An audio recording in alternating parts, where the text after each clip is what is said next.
Good evening, everyone. Well, what a day it's been. Our guest had to reschedule and Starship 13 shut down. We'll talk about that. It's kind of typical for this week, it seems, at least for me. But fear not, fans. Michael and I will be going over all of the pertinent news we can pack in with our usual wit, snark, and tomfoolery. And maybe something, again, about Starship 13. Did I mention that? From the news desk at the Center for Space Commerce and Finance, my name is Thomas Andrew Olson, and this is The Unknown Quantity.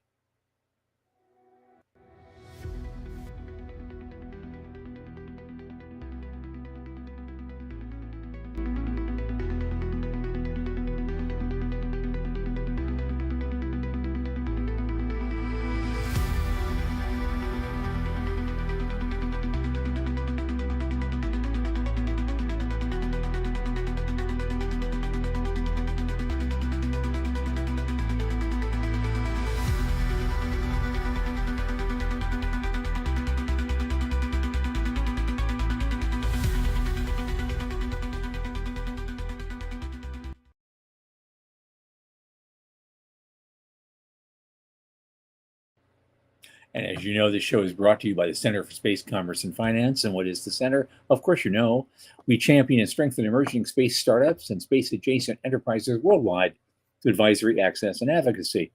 Our legendary pitch events and world-class boot camps fortify startups to be better investor ready. Now, a lot of our work, especially this podcast, is supported by our listeners and fans like you. So just go to cscf.space/support and click that Plain State Donate button. A little in the tip jar each month makes a big difference. A lot in the tip jar makes an even bigger difference. And don't forget to like and subscribe and tell your friends. Speaking of friends, my longest space friend, Michael Lane, is with us. I think he ran all the way here. He's late getting out of a class or something, so he's all huffing and puffing. Come on in, Michael. Hey, how are you? Good. Was the coyote running with you? Or Right.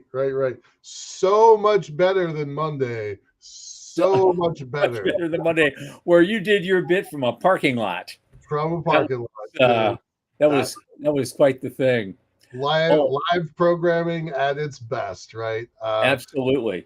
Shout out to Sean. Sean is alive and well and back doing what we love him to do, which is running this show and keeping us on our toes. So glad you're home, Sean. Glad everything's good. Absolutely. I'm glad to be sitting here. You're glad to be sitting there too. Right. Well, also tonight, we got some early adopters here. I want to we got some new fans. I want to make a shout out to Veronica Ann. She's here tonight early, and she says the grandchildren are watching the show this evening. So Sean's going to have to clean it up. Keep our language a little cleaner than usual. Nice to see you guys. Is it Zozo and JJ? Hey guys, glad to have y'all. Okay. All right. Where are we starting today? Well, as I said, unfortunately, we don't have a guest tonight. He had to reschedule.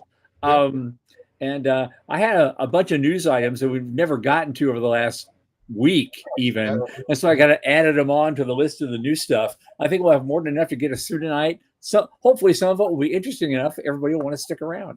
So I want you to talk about Starship because I was in traffic. I didn't know any part of it. So it was on my screen all day long, and then I got out of class and I got in the car and my brain shifted. And so tell me what happened because I don't know. I watched the whole thing. So when I was writing the script this evening, I was doing some other work. I had the thing on in the background for the last hour. You know, they do the countdowns, they do all the chit chat. If I can hear this. The count got to 0, went all the way to 0. And the thing started lighting up, and I saw the smoke go out the bottom.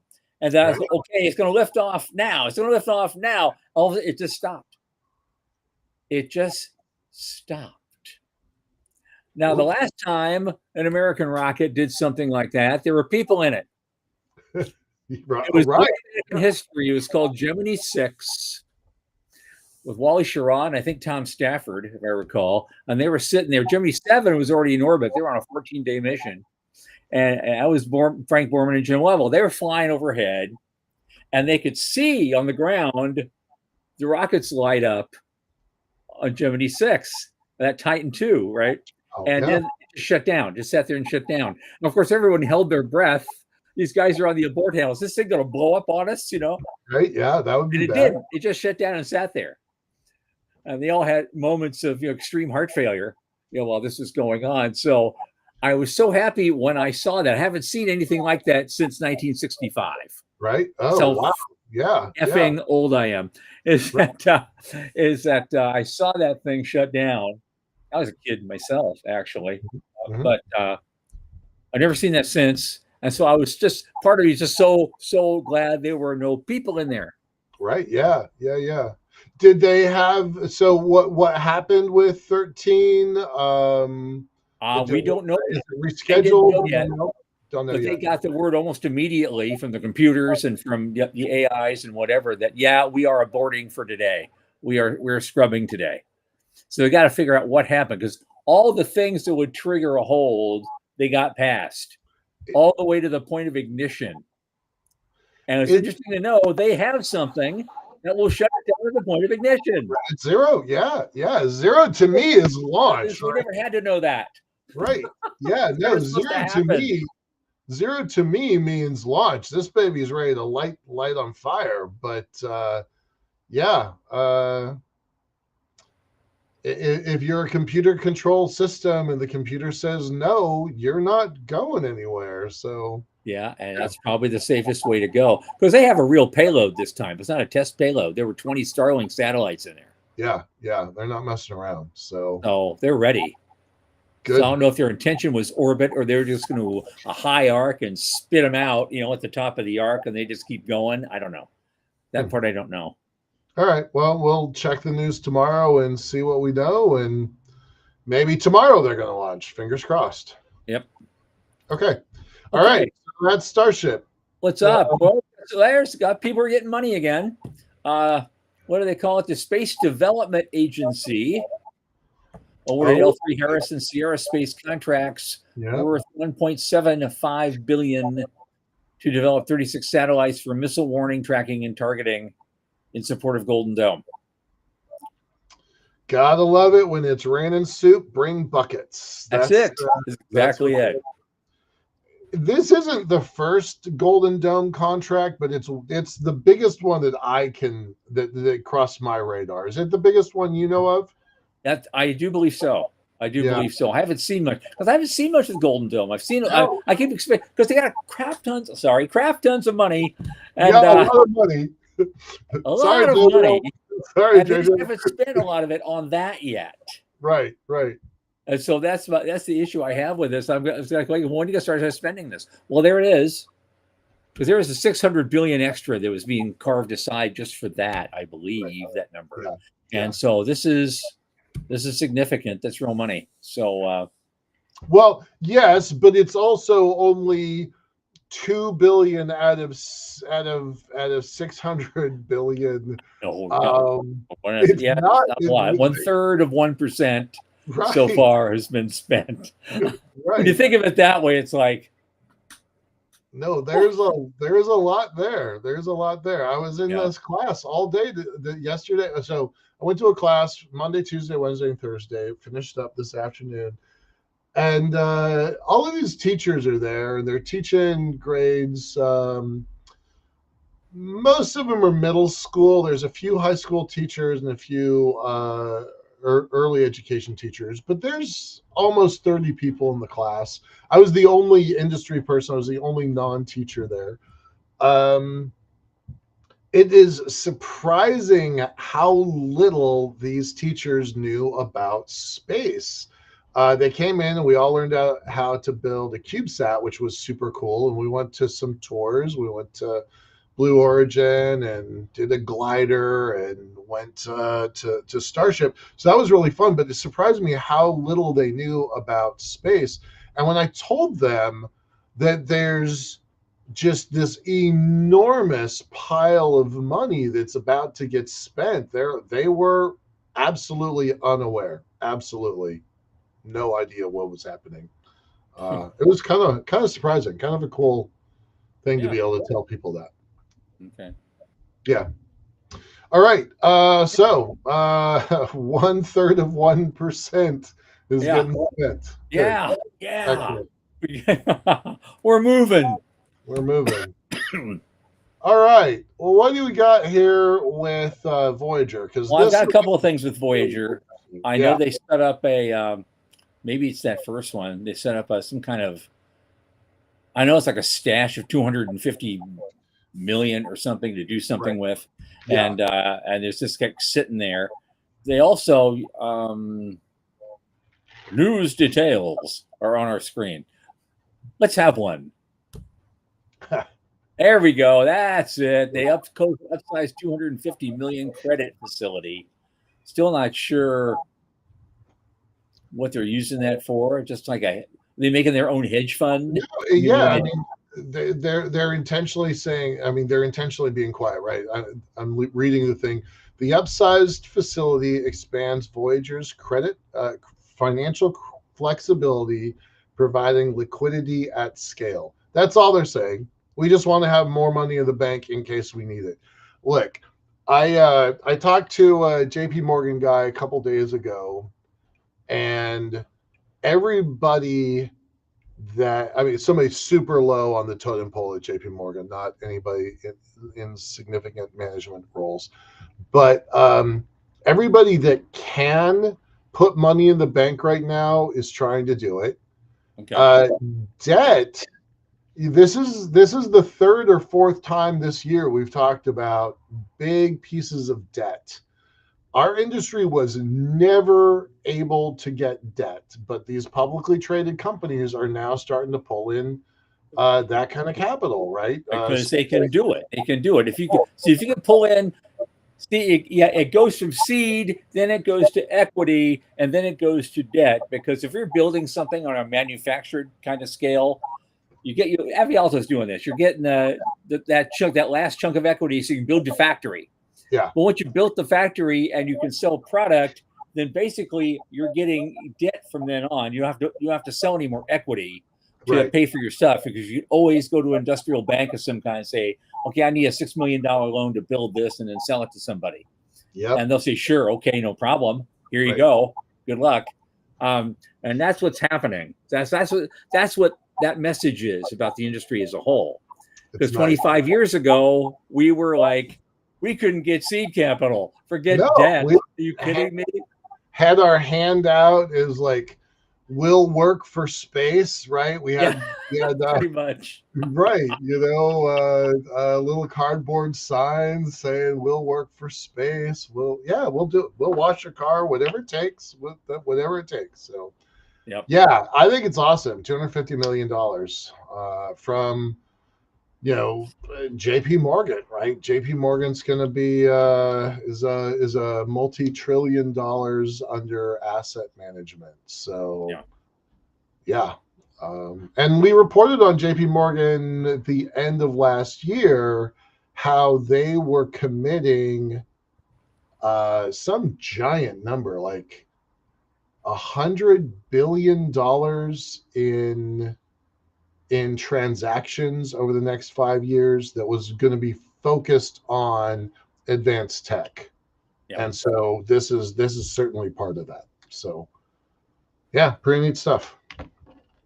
Okay. The other thing, and there's another thing about Voyager really quickly. They actually did two things in one. They completed their Astrobotic acquisition, and at the same time just got a $298 million contract from NASA. Cha-ching. For an agentic AI platform. Yeah, I didn't see it in this article, but part of their Voyager acquisition of Astrobotic was they basically got all $300 million in cash from Voyager as part of their acquisition process. Yeah. Here's the weird part, though, with this one. Because they've been making good decisions, and they're really doing business-changing developments in the best way they can. Mm-hmm. So it seemed odd that the company's stock actually declined on Monday by 5%. Yeah, what's with after that? It published its Astrobotic NASA update. So neither news item was a huge revelation. They trumpeted their win at the end of June, and it was announced the beginning of that month. But I guess because it's still an early stage company, they have yet to post a net profit. That might have something to do with it. Their losses have been deepening from 25 million 3 years ago to 62 million the following year and 105 million last year. They're still running at a red line. Is that because of the acquisitions, though, or is that hardware they're going into the sky? Some of it, probably, I'm sure. Again, they're closing their upsized credit facility, and that's the most recent time it held out the hat. So, but not equity. They're not asking for equity there. So no. Well, they did float an issue of convertible senior notes in November that was upsized to 435 million. Oh, so that's not their only. But the coupon on it is only like 0.75% per annum. Okay. But if many of those securities converted, the share dilution could be considerable. Got it. Well, okay. That would maybe justify the price coming down. I'm still bullish on them.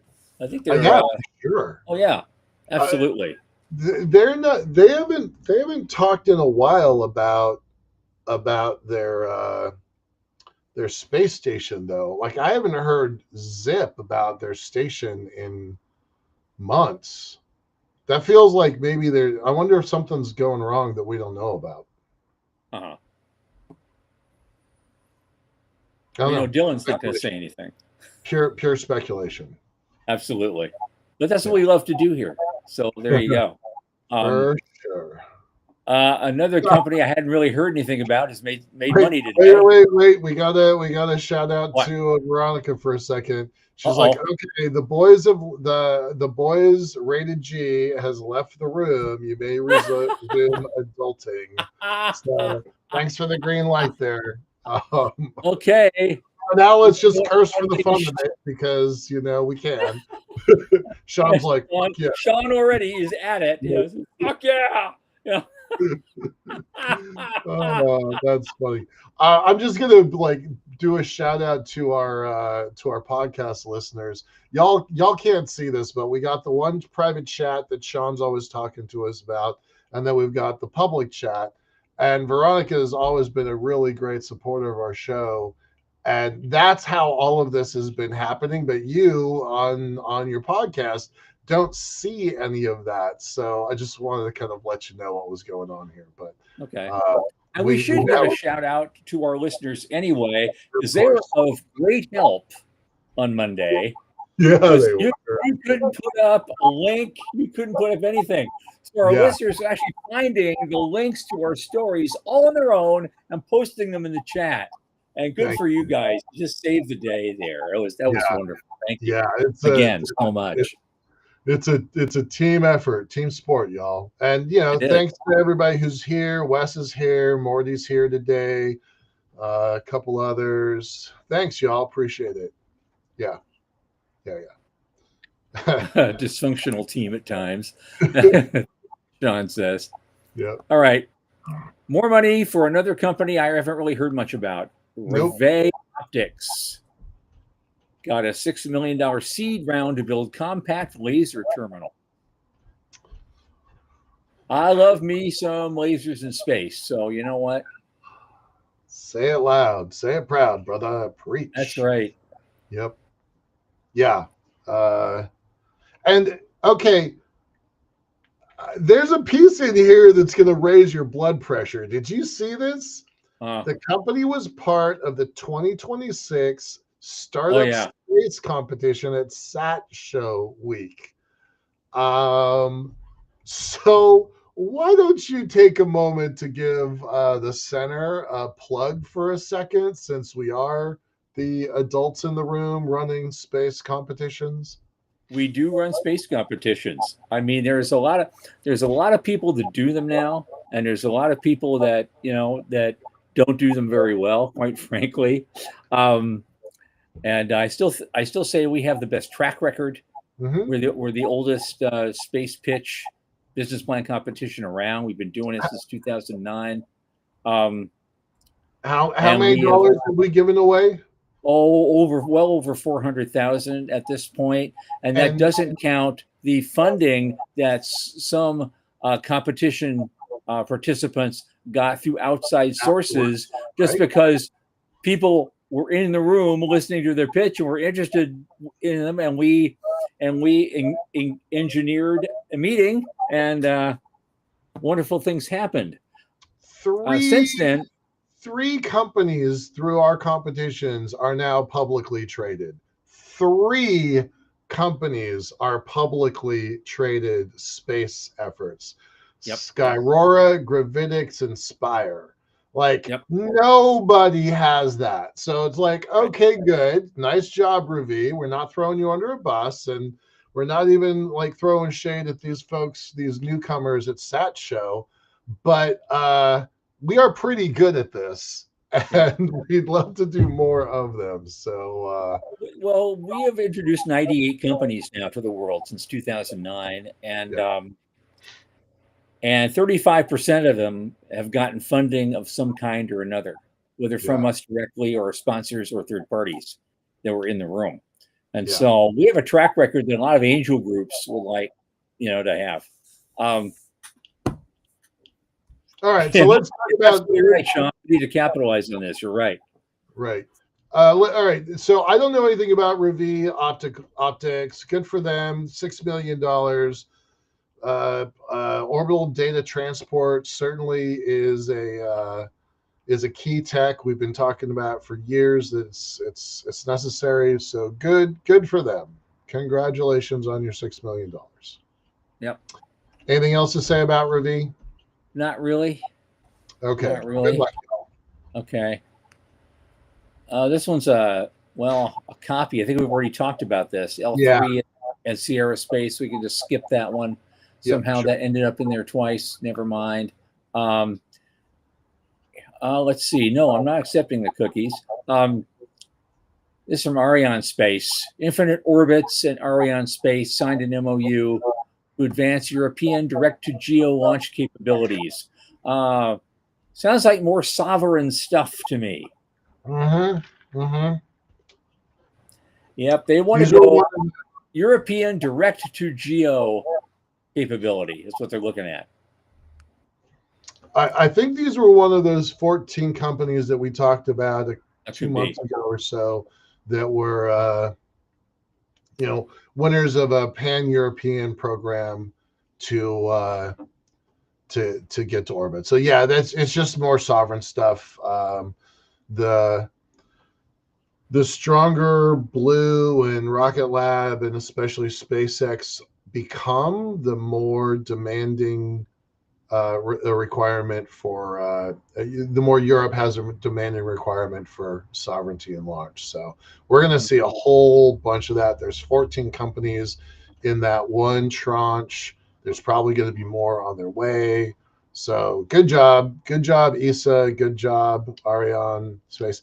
What it does surprise me a little bit, like Ariane, they don't come off as being like good partners to startup culture. What's your read on that? Because that's the thing that surprised me here. Well, they like paying customers. They love paying customers. And you see, the thing is, technically, before SpaceX came along, really, piggyback ride sharing was about the only way for a startup to get up there and do any testing, because there's always a little room left over, and they got to balance the load. So they've, traditionally kind of under the radar, always opened up that extra space to carry an extra payload for, pennies on the dollar, just to, because it's good for them. They don't even do it for the press, right? On that, they just do it because it's just a natural thing to do to balance the load. Well, now with actual competitors like Rocket Lab and SpaceX and companies like that, they don't seem as interested in doing those things anymore, because they got their own launchers over there. They can use those now. They don't need us. And so they look at maximizing, the big paying customer payloads. Yep. That's my story, and I'm sticking to it. No, I think you're right. I'll tell you a quick anecdote. I was over at Blue Origin as part of this class this week, and Teachers in Space is sponsored by Jeff Bezos's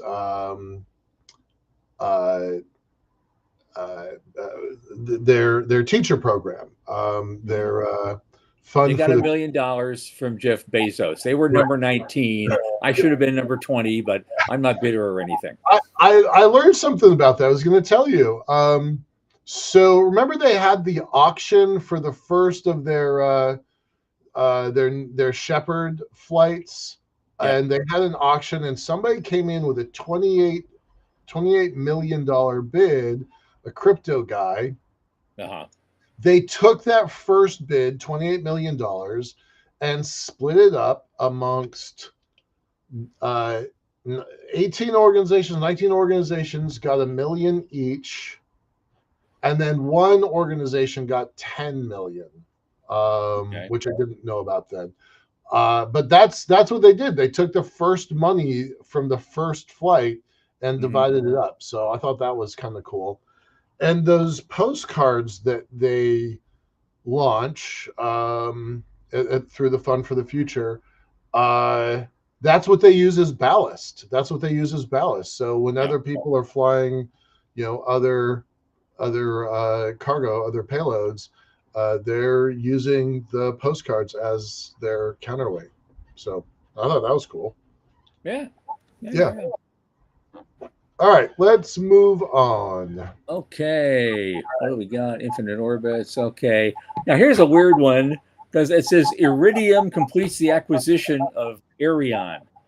I didn't think they were still acquiring things because isn't Iridium getting acquired right now? Right. Yeah, exactly right. Shouldn't you maybe have done the news, Michael? It must be true. Yeah. Shouldn't y'all have finished that maybe a few weeks ago? Because I don't know anything about this, but I did chuckle a little bit. I'm just going to read directly. Announced today it has completed its acquisition of Arion, operator of the world's only space-based automatic dependent surveillance broadcast air traffic surveillance system. Well, there you go. I'm not even sure what that means. But they wanted it, and they got it. But they wanted it. Air traffic control from the sky, I guess. So as part of Iridium, Arion will continue operating as a wholly owned subsidiary focused on delivering industry-leading air traffic surveillance and aviation data services. So that's what we know about it. But who bought Iridium the other day? ... Rocket Lab. Rocket Lab. Yeah. So you'd think that maybe if your parent is getting bought, maybe you should consolidate this stuff a little sooner. But all right, good for them. Yeah, it's like Orbital acquiring something after they've been acquired by Northrop Grumman. Yeah. Yep.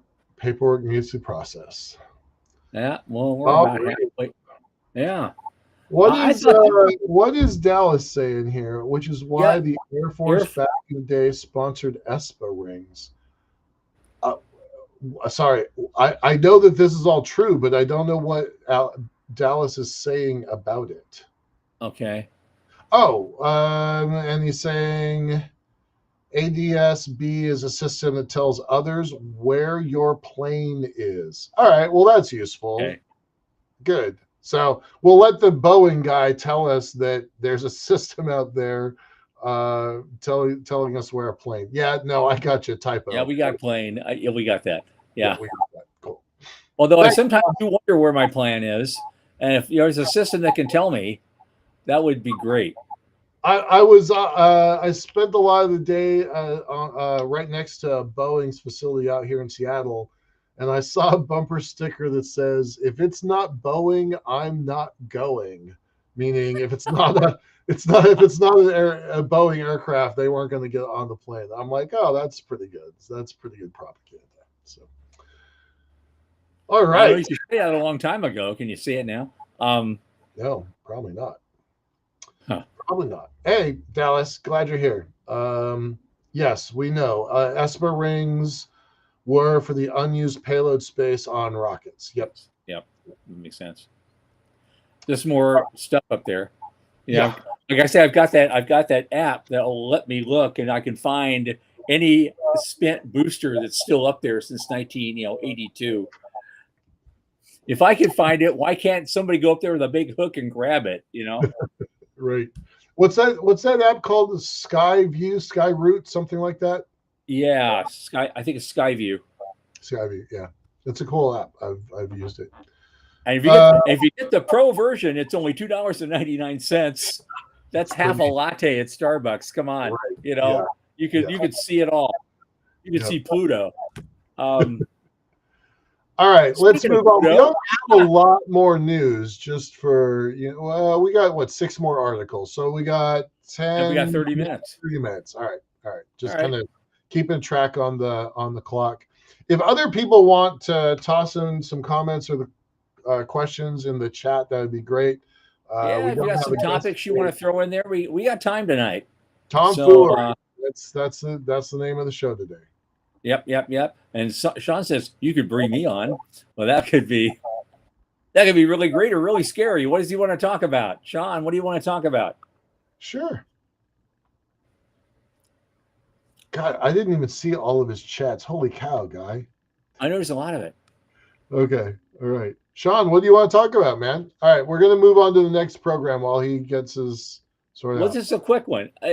Speaking of Pluto, guess what? The New Horizons was in hibernation for a long time, and it just woke up.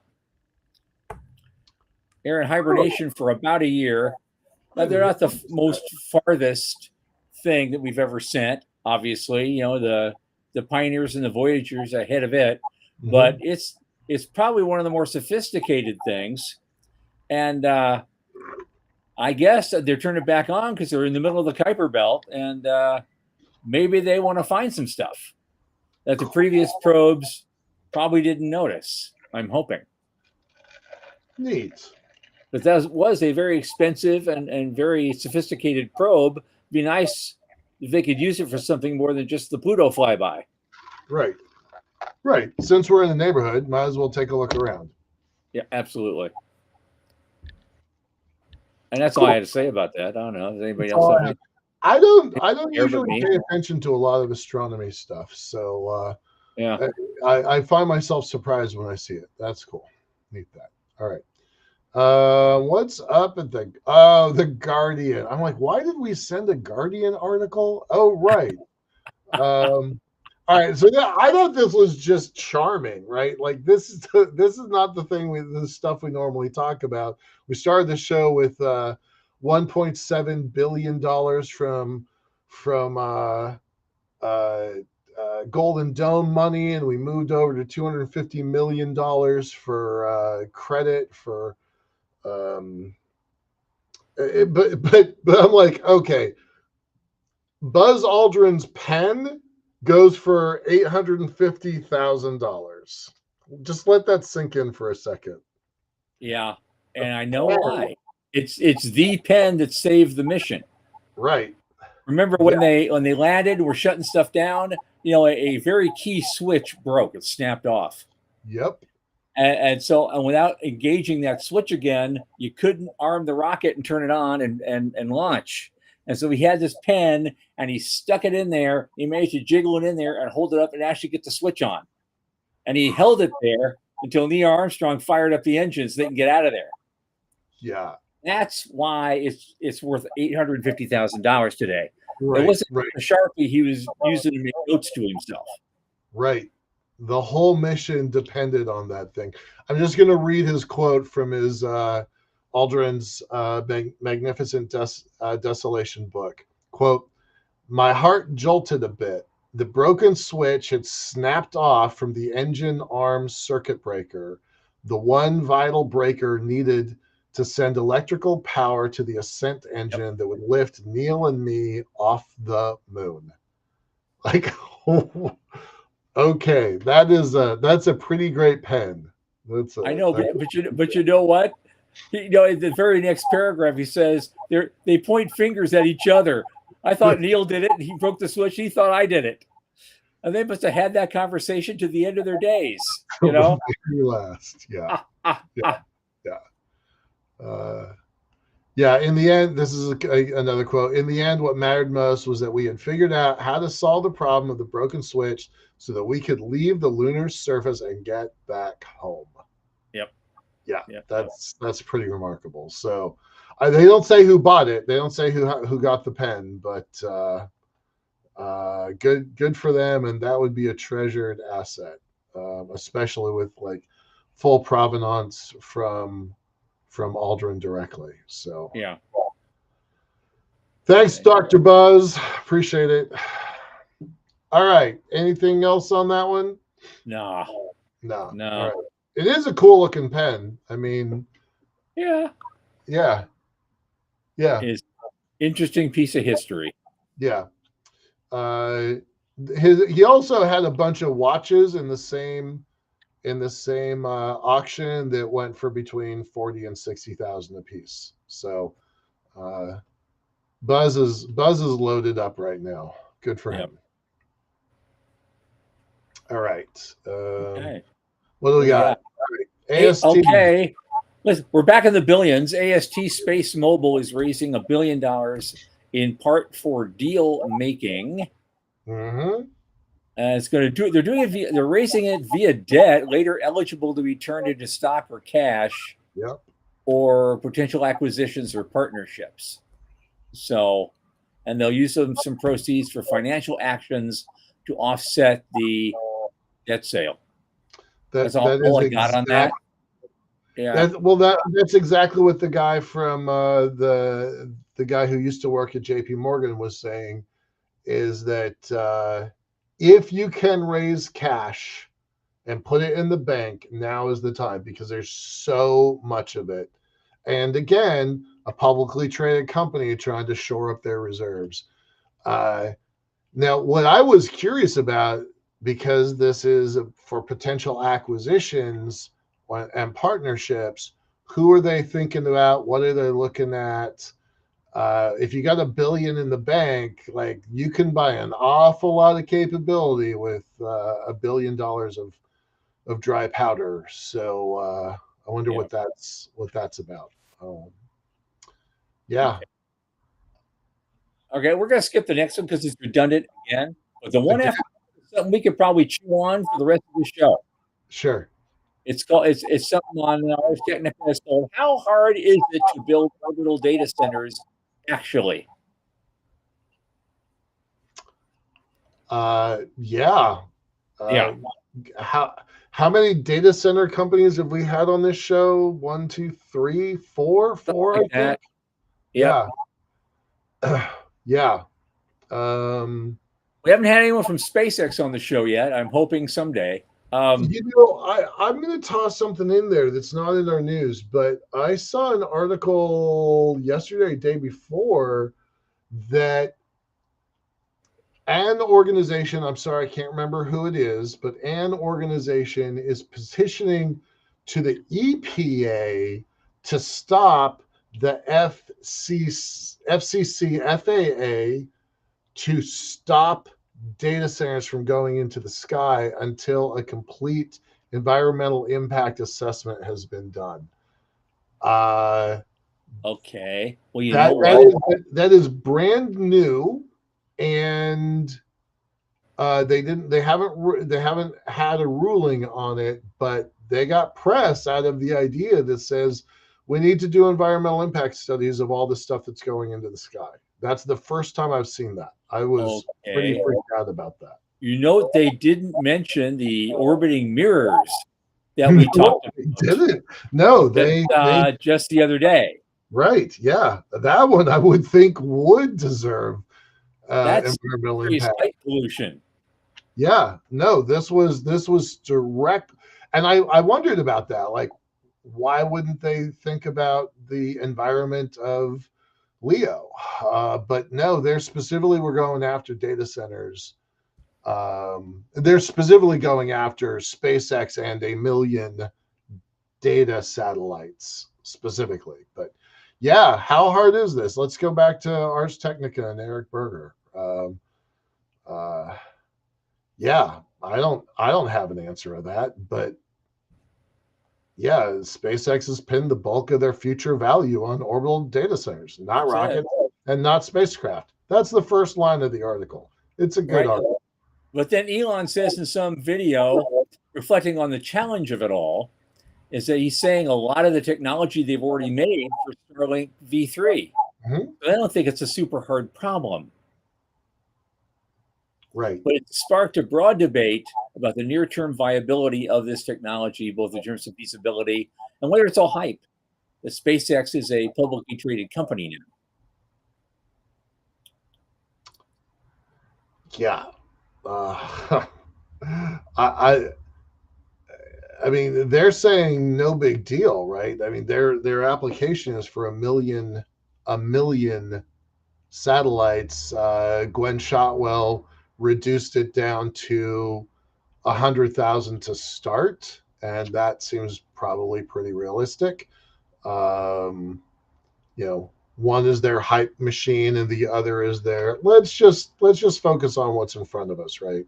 You know, the difference between Shotwell and Musk, but yeah, it doesn't seem super hard. Like everybody that we talked to, you know, we talked about this 9 months ago and 6 months ago and 3 months ago, and a year ago, people were like, it can't be done. It's too hard. The thermal problems are too big.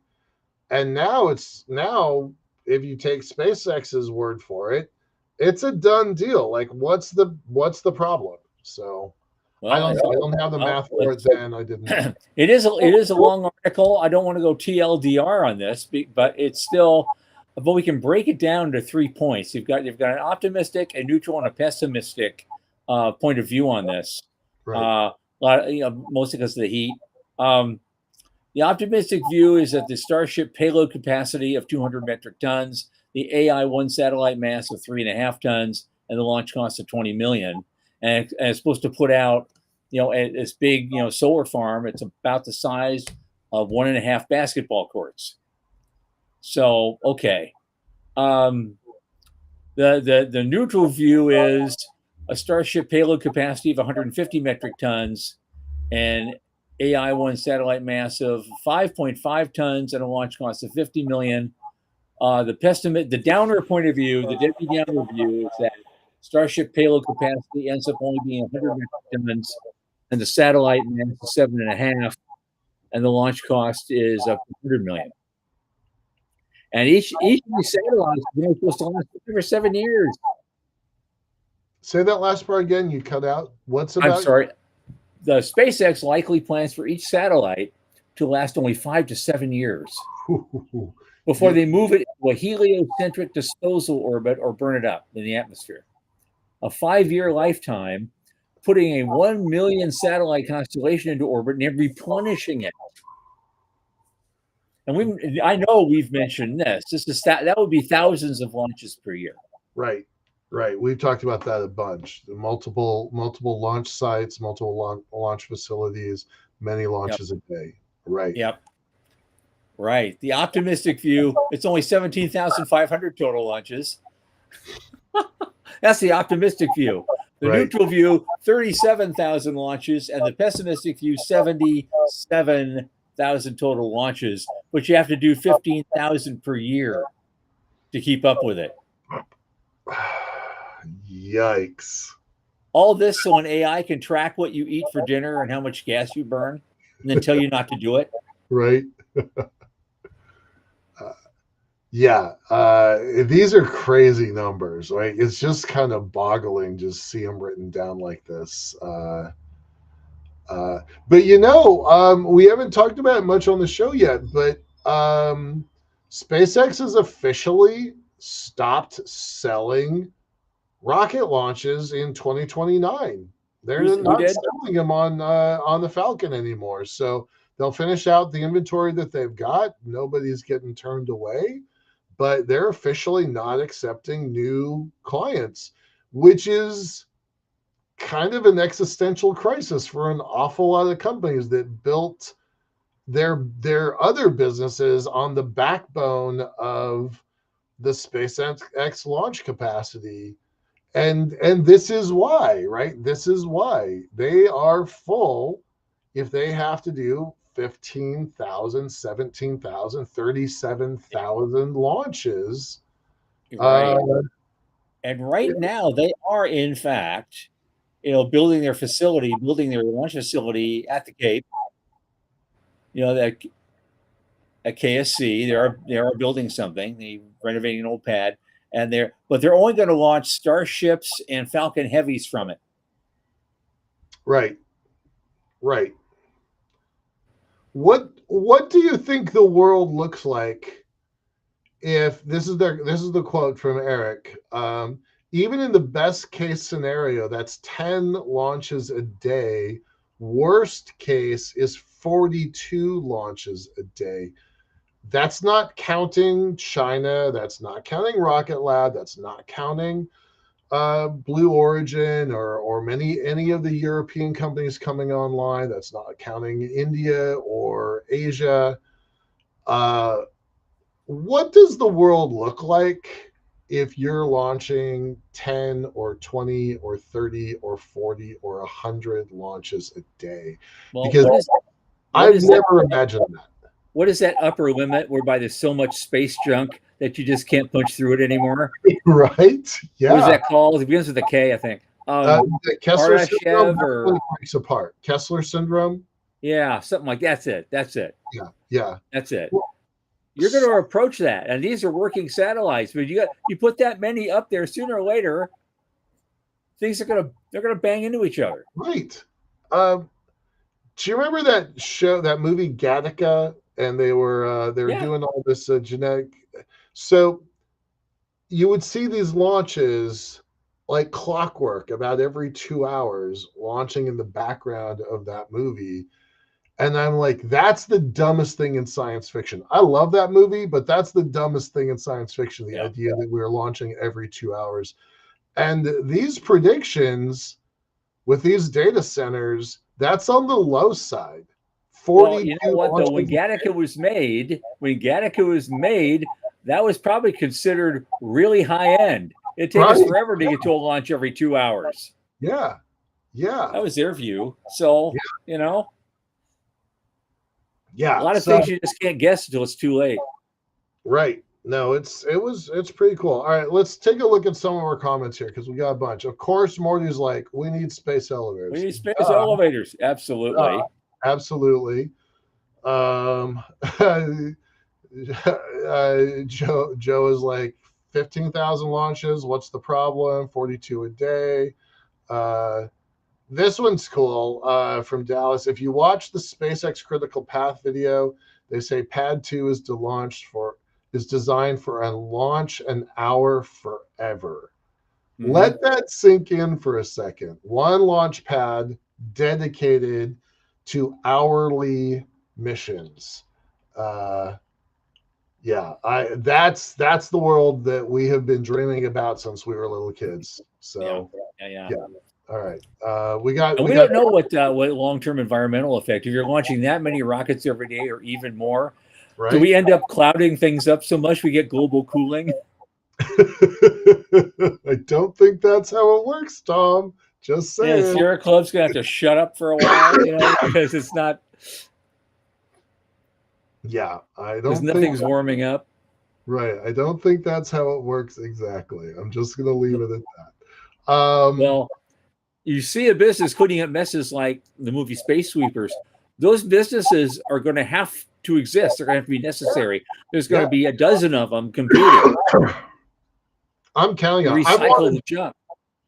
We talked about that a couple weeks ago, and that guest that we had on a couple weeks before that about just, and I'm being sarcastic, but vacuuming up the vacuum, pulling in all the debris, turning it into a scrap yard, and then melting it down to slag. So I'm excited for that business. Yeah, Venus. Yeah, we'll just move it all to Venus. All right, we got 10 minutes left. You want to keep on this topic, or you want to move to the last ones, or what do you want to do? It's up to everybody. We can keep on this topic. I've only got two more, and they're more. Well, one actually, I was going to save it for the end, but I want to put this through because I think it's going to be very important for future space settlements. I think it's going to be very helpful. It's going to be helpful to people on Earth. It might even be helpful to me one day. So kidney and liver tissue was bioprinted off the Earth for the first time. Neat. And I was like, the ability to manufacture multiple tissue types alongside each other is clinically relevant medical products. Highlights the versatility and scalability of the technology you're using. It's called Auxilium Biotechnologies, and they make something they call the AMP1 orbital bioprinter. And I am just excited about the possibilities of something like that. Huh. Isn't that our guest from last week, Dr. Massa? Isn't that kind of what she was talking about? Yes. Lab on the chip. Absolutely. Yeah. That biotech.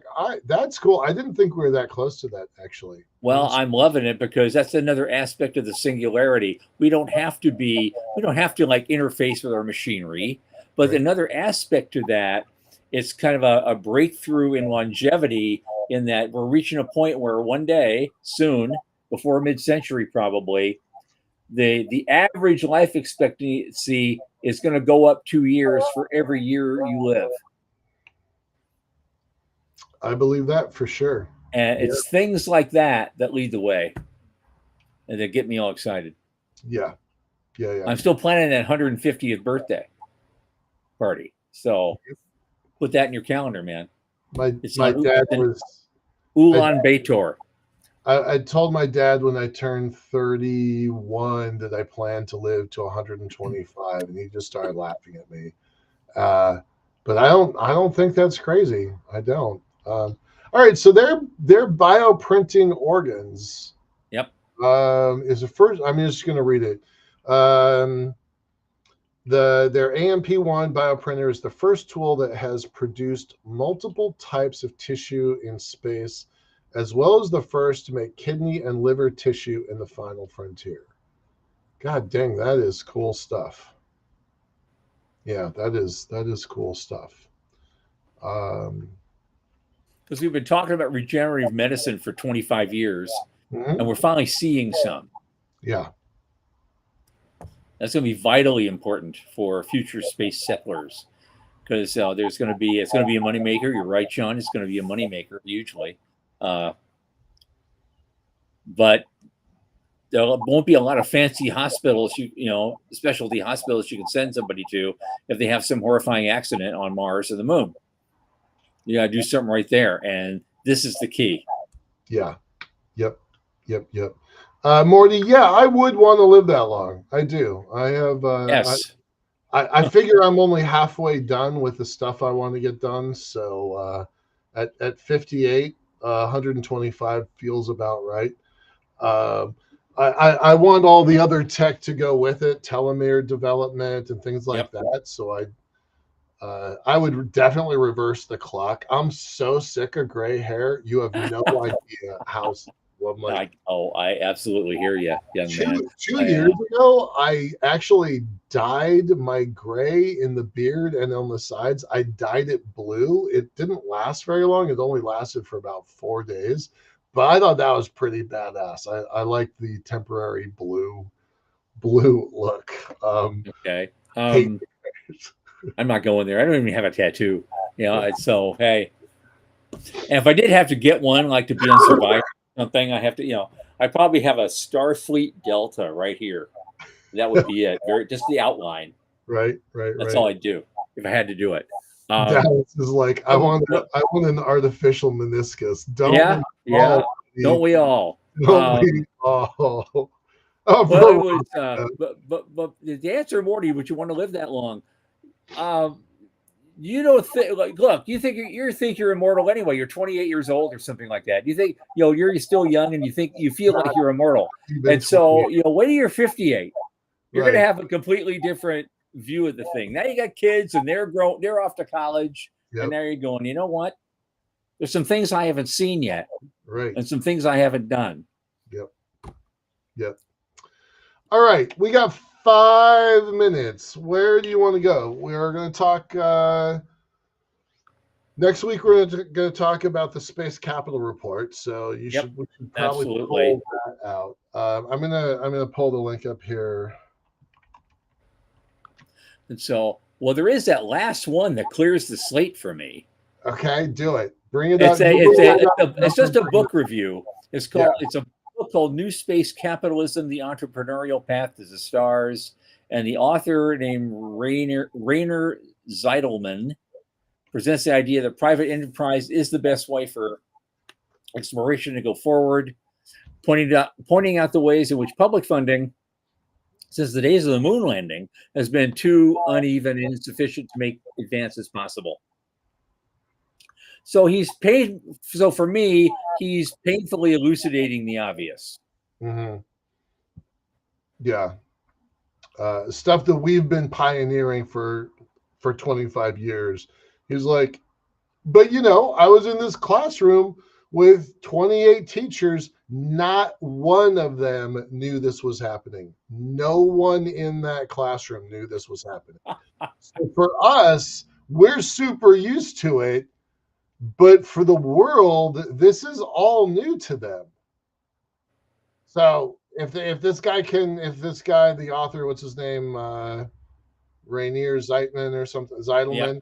Yeah. If this guy can make a buck off of what we already know, good for him, right? Good for them. If he brings in some new fans to the whole program, right, as a result of it, if people who know nothing about it are picking this book up for the first time, hey, some people might pick up that book because they're triggered by it. I don't know. Only rich people can go to space. Oh my God, I got to read this book now. Right? Yeah. Whatever it takes to get people, knowledgeable. I don't reference Zubrin. I don't reference Mars Society's Zubrin very often on this show. Yeah. But he came up with an idea about 3 years ago. He did some math. I can't verify his math, but he's like, if you have reusable rockets, there's going to be a time, like with used cars, that you can buy a car or a rocket for cheap.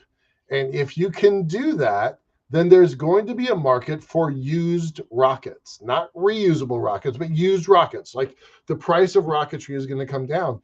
And if it comes down far enough, it's going to come down. This is his numbers, not mine, but it would come down to about $50,000 for a family of 4 to emigrate to Mars. That's his number, $50,000 to go to Mars. You could sell your house, you could sell your car, you could sell all your belongings, pack up, put everything in a box and go. And that does not seem far-fetched to me. And thanks to companies like SpaceX, and they're not the only ones doing it now. Right. The reusable rockets, their insurance company will say, okay, you can't reuse this more than 40 times. Right.